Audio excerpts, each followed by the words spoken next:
ஆமாண்டவரே, உம்முடைய கரம் எங்களை தாங்குகிறது, உம்முடைய கிருபை எங்களை சுமக்கிறது.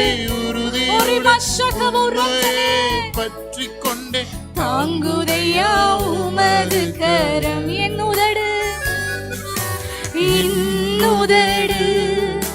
உம்மை துதிக்கும் ஜீவனுள்ள நாட்களில்